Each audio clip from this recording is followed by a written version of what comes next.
Hello mga ka-farmer, no? So magandang araw sa inyo. So kumusta kayong lahat mga ka-farmer? So andito naman tayo sa ating sakahan mga ka-farmer, no? So ito na pala yung update ng ating palayan mga ka-farmer, no? So ayan na. So mag 60 days na yan mga ka-farmer. So tapos na pala tayong mag top dress apply ng abono. So ayan, tapos na tayong mag-apply niyan. So ayan, oh. So ayan na yung itsura niya. So ayan na yun mga ka-farmer, no. Ayun na nga mga ka-farmer, no. Sa bawat araw na lumilipas ay unti-unti nang gumaganda ang ating palay. So ayan na yung itsura niya. So ayan. So malaki na yung palay natin at sa ganyang stage na mga ka-farmer ay nagsisimula na yung pagbubuntis niya. So ayan, palabas na yung bunga niya. So ayan, so tingnan lang natin yan mamaya ng malapitan. So ayan. So at tapos na rin tayong mag top dress niyan. So bali mga mag 60 days na to. So ayan na nga mga ka-farmer, no. So nagsisimula na yung pagbubuntis ng ating palay. So ayan, tingnan nyo. So ganyan na yung itsura ng ating palay. So ayan. So ayan mga ka-farmer, no. Ayan. So bali mag 60 days na itong palay natin mga ka-farmer. At ito na yung estado niya. Ayan, malapit na ding magbunga. So ayan, no. Ito na yung forma niya. So ayan. Unti-unti nang gumaganda yung ating palay. So kung napanood mo yung unang video natin na hindi pa tayo nag-apply ng abono. So ayan, at medyo manipis yung forma niya. So hindi masyadong nakapagsuhi.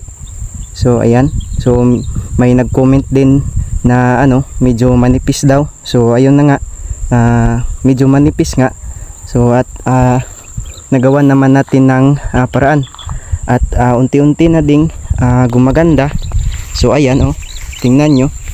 Unting malaki na yung puno niya. So ayan, oh, kung makikita nyo. Yan. So ayan. So by the way mga ka-farmer ay isi-share ko sa inyo kung ano nga ba yung gamit nating abono o yung pang top dress na.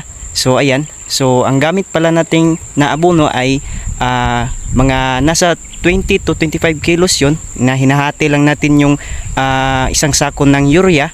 So kalahati lang yung ginagamit natin at hinaluan na rin natin ng kalahating 14-14 o yung complete. So ayan.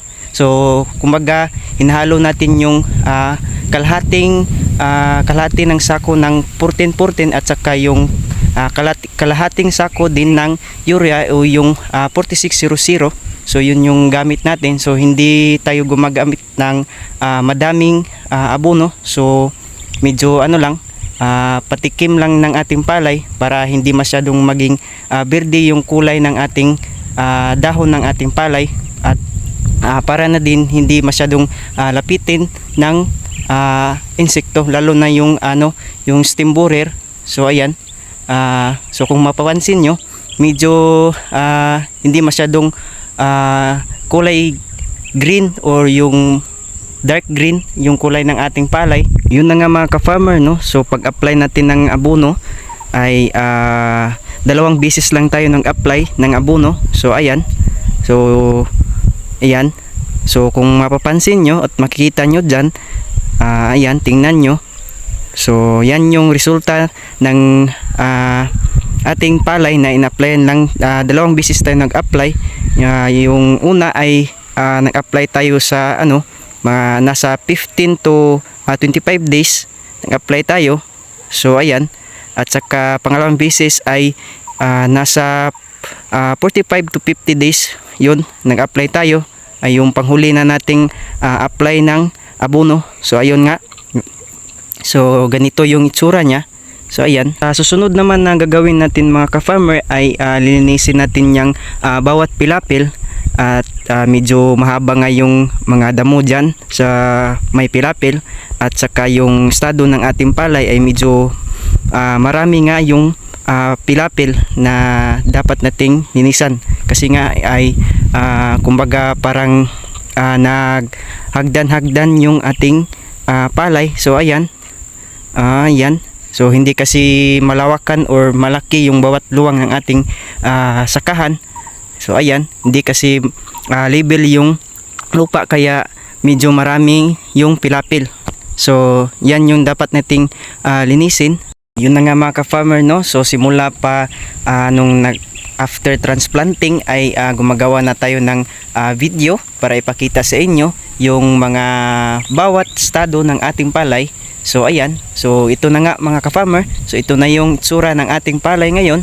So ayan, so nasa mga mag 60 days ng ating palay ay unti-unti nang gumaganda nga ng ating palay. Yun na nga mga ka-farmer, no, sa mga nanonood ng ating mga video ay maraming salamat po sa inyong pagsubaybay ng ating mga video. So ayan, so kahit hindi pa masyadong karamihan pero salamat din sa inyo at kahit hindi gaanong kaganda yung ating video at nanood din kayo sa ating mga simpleng video natin. So ayan, sa pamaraan natin ng ating pagsasaka. So yun lang mga ka-farmer, no. So at susunod naman ay update ko na kayo sa paglabas ng bunga ng ating palay. So ayan, i-update ko na lang kayo mga ka-farmer, no. So yun lang mga ka-farmer, no, support this video at salamat sa iyong panonood. So ingat mga ka-farmer, no. So God bless. Kung bago ka pa lang sa aking channel, sa aming channel ay kung kapag gusto mo yung mga about farming ay baka naman i-subscribe yung ating channel.